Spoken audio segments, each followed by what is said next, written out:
Hey there, it's another beautiful day.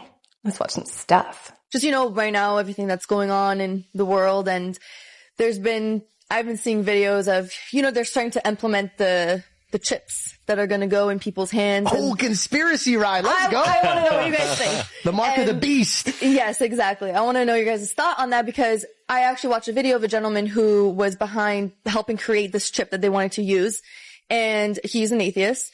And he said, I was trying to figure out, okay, where can we put in the body because it needs the temperature of your body in order to charge, things like that. And then the team, I guess, that he was working with, said it seems like the best place for it would be in the hand or in the forehead.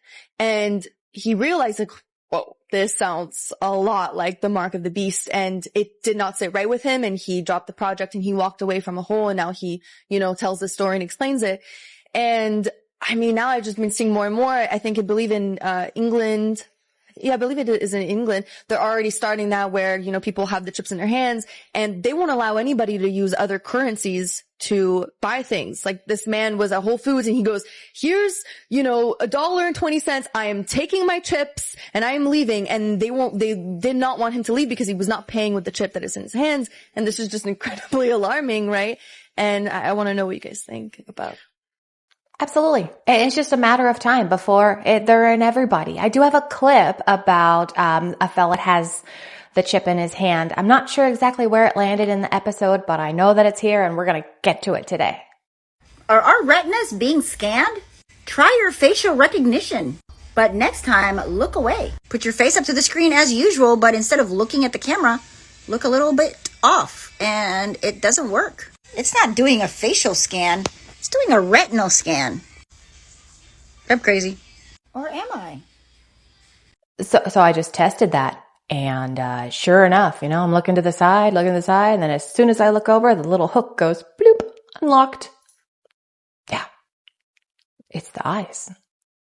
Okay, so there's a huge difference between what Apple uses, so the Face ID when you open up your iPhone, and what is being used here. What's being used here is they are scanning your eyes, which is basically your identity. So the way that Apple Face ID works is your phone is basically taking a picture of your face with lots of tiny details. And then your iPhone remembers how you look, and it could still know how you look even if you wear a hat or a beard or have glasses on. Now, when something is scanning your eyeballs, it's a little bit different. So this is what's happening. This is like a special camera looking at the back of your eyeball. It sees a unique pattern basically made by tiny blood vessels. And this pattern is different for every single person. So it's very unique from person to person. For example, with Face ID, that could be change, like your image, your look, that can be altered, right? You can alter your face. But with this type of eye scan, that cannot be altered because it's going all the way basically in the back and it's very unique and cannot be replicated. Same thing with fingerprints. A lot of people, you can burn your finger and change your fingerprints. So again, it is very different and that's why this is a little bit more serious. Yes, I do realize those two clips just contradicted each other because one says they're scanning your eyeballs and the other one says, no, they're not. But eyeballs and retinas are two different things. So when you're doing a facial recognition, you want the eyeballs looking at it. But these stupid things unlock when I'm wearing my sunglasses and you cannot see my eyeballs. So what's up with that? Now this whole retinal scan thing, yeah, your retinas, they're like fingerprints. They're completely different for everybody, right? And there's a lot of talk that there's going to be some retinal scan, just like in the frickin' movies. You scan your eyeball and then, that's how you pay for things, right? For our new digital currency and our AI overlords. Speaking of AI overlords, if you wouldn't mind tickling that algorithm a little bit for me and hit that like button. And if this is your kind of content, we've got a subscribe button for you too. And then you can come back tomorrow because I'm making a new episode every day. Do you believe they're hiding more land from us? Well, I do. And I'm not even talking outside of the ice walls. The ice walls that surround our level flat realm and contain all the water of the oceans. No, I'm talking places like the North Pole where they just show desolate water. And maybe even places near Australia. Because when you look at old maps like this Mercator map from 1569, You see places like this, and when blown up, look like this. And this North Pole where they show that desolate water is no longer on the maps. Now, did this disappear, or are they just hiding what our compasses are drawn to in the center of our flat realm? Because not only do they have treaties like the North Pole Treaty that prevents any independent travel to this area, but they also spent millions of dollars and thousands of hours of manpower creating what they call the dew line that is supposedly supposed to detect if anyone is coming across to the United States. But in my opinion, it's to detect if anyone's going towards that center. Above the Arctic Circle comes the first film report of a 3,000-mile radar warning network across the top of the world, the distant early warning line, the dew line. In camps like this, from Baffin Bay across the continent to the Bering Sea, 5,000 men are working. With steam-assisted pile drivers, they're forging an electronic chain to give North America 6 hours of warning of enemy attack. And that creation of that dew line just coincidentally happened to come a few years after Admiral Richard Byrd took a flight to the North Pole and didn't report seeing ice and snow, but land areas consisting of mountains, forest, green vegetation, lakes and rivers, and even an animal resembling a mammoth. Okay. So a couple days ago, we had talked about the North Pole just a little bit, right? And I said that I don't believe there is any kind of like travel restrictions as far as the North Pole is concerned. There is definitely in, Antarctica, the South Pole. Definitely, for sure. So he says that there is a North Pole Treaty, and then my brain goes, wait a second, I just said that I don't think there is. So then I had to go and look it up. And no such thing exists. There is no North Pole Treaty, no like travel restrictions, like you're not allowed to go, just like the South Pole. It's not the same. So yeah, that's a thing. That's not a thing. And yeah, that's what I got out of that. Scientists have created biobots that are the first of its kind. These tiny little biohybrids, bots, are capable of traveling to viscous material through our bodies. They take submersible nanomachines that can be controlled with UV light. And using the UV light, they can control where these nanomachines take nutrients and take medicines into the body. As long as we have a way of controlling them from the outside, they can move around very, very quickly, perform a function. If we're looking at operating on a cancer, then potentially they could do that operation for you from within. This could lead to huge advances in medicine, in healing, leading to nanomachines that could actually heal the wounds in our bodies, close things up much faster, repair damaged tissue, extend our lifespan, and literally bring us into a new level of human evolution. And some propose this technology is advancing so rapidly that it will not just be future generations that will live tens or even hundreds of years longer, but people who are alive today. The possibility of reversing human aging as opposed to just slowing it down is not a very big stretch. Are you my mummy? I wish I had the gas mask, because then that would make a whole lot more sense to the very, very few people that is going to make sense to. Yeah, I did that. But still, nanites. They don't look like that though, by the way. They're not like these robot looking spider dudes. They're just little, I don't even know what they look like, but they don't look like that. That I know of, that they tell us. Welcome back. Imagine not needing cash, a card, or your phone to pay, just your hand. Yeah, it's called palm recognition technology, and that method of payment is already here in the Valley. As I found out, it's safer than you probably think. With the scan of your hand, you can now pay for your groceries at any Whole Foods in the Valley. As far as handprint scanning and other means of biometric like eye scanning and fingerprint scanning, it's definitely the way of the future. Just put your hand here. The palm recognition system is called Amazon One, and tech expert Burton Kelso says, with biometrics, one of the things that's great is that your information is tied to you. There's only one set of eyes that matches your identity. Same thing with fingerprints and same thing with palm recognition and facial recognition. So that's a good thing. Customers we spoke with were split. It just makes the transition in and out of the grocery store a lot faster. Of course, it's a little bit scary, but I love technology, so I decided to check it out. I don't feel comfortable just because, you're just grocery shopping. Why would you, scan your finger or your eyes or anything just to buy groceries. It freaks me out, but I'm not gonna say that I wouldn't do it because maybe sometimes for convenience, but I don't know, it freaks me out.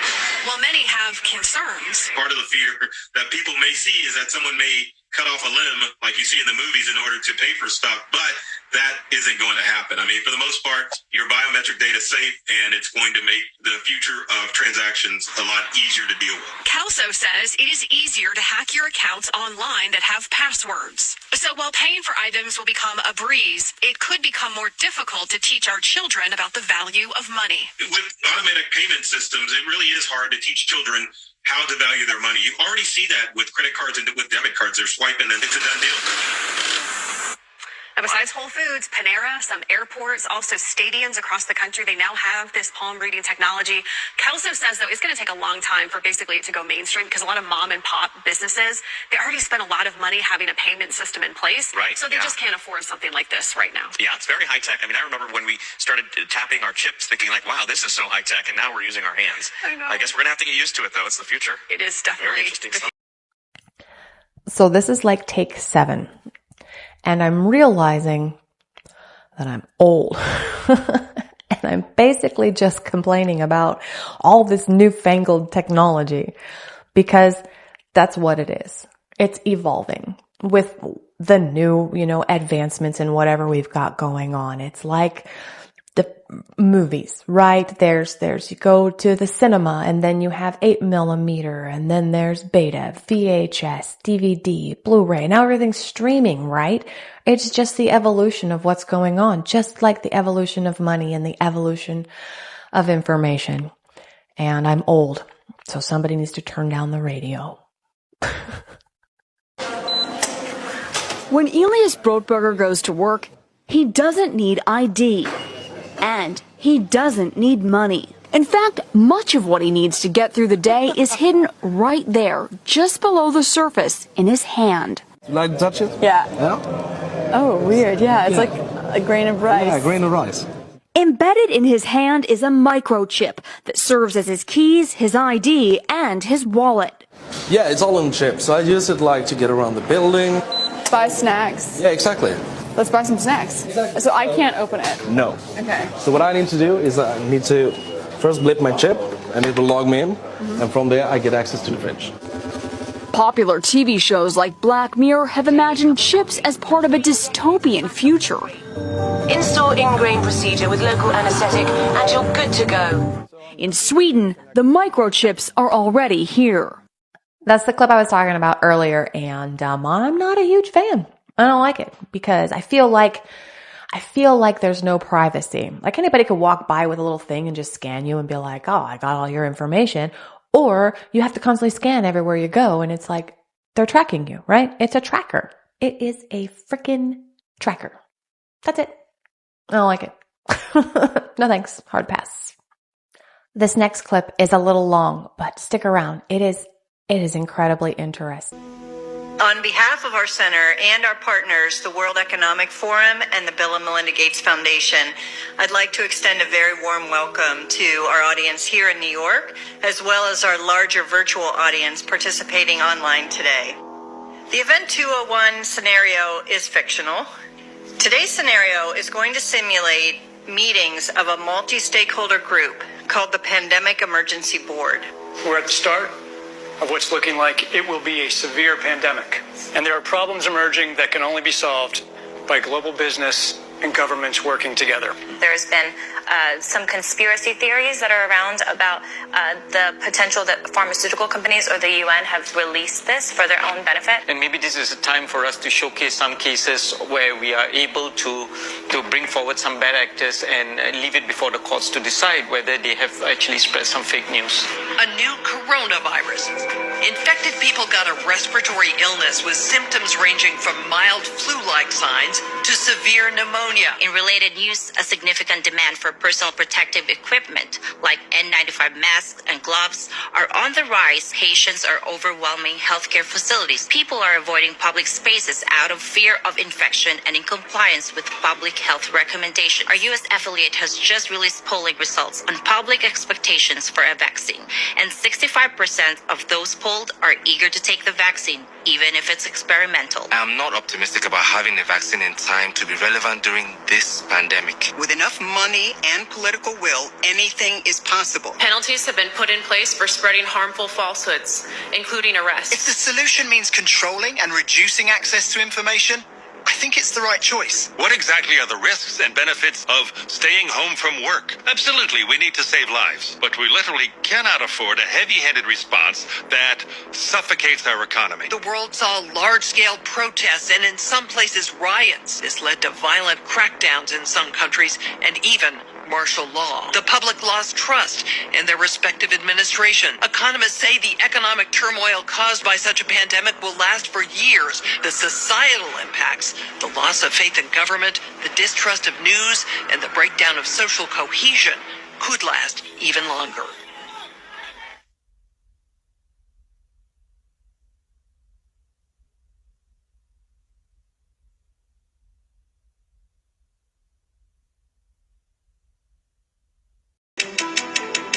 Officials in 2 Latin American countries alerted the WHO of several outbreaks of a new infectious disease that's mysteriously appearing across the region. Severe epidemic enterovirus respiratory syndrome 2025. Over the past 6 weeks alone, there have been 500 confirmed or suspected cases reported. The virus could cause a severe pandemic if early containment and mitigation efforts are not successful. The pandemic in this type of situation and trend would be a risk for the global health security. Pandemics are inherently political, financial, and so much broader. We have not spoken on the leadership in country, and I think that we need to be also very careful. We cannot decide a lot of things without the leaders be involved and agree on that. There is no substitute for national leadership. It's important to support the local response or the national response. Training those that are in these areas first, enabling them with the tools, protecting them, and if needs be, regional solidarity first. At this stage, communication is key, and communication should include not just scientists with data, but also social, religious, and political leaders. Trust.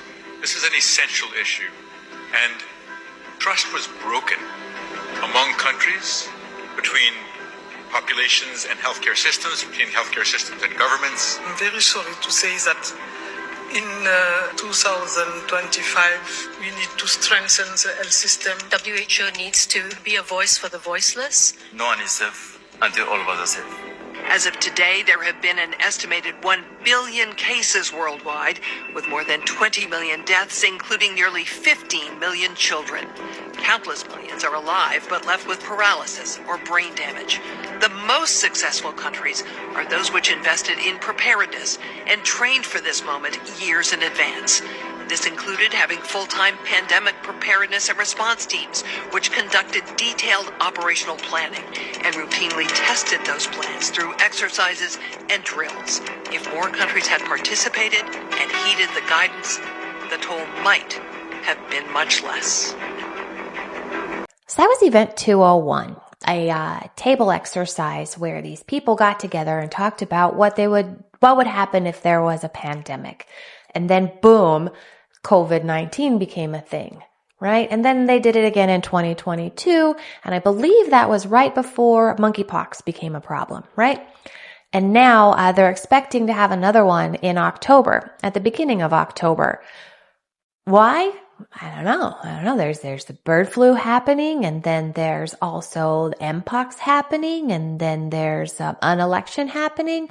So yeah, all kinds of interesting things happening right now. I guess we'll just have to wait and see. I'm curious. Because, weird things happen when these folks get around and do a table exercise.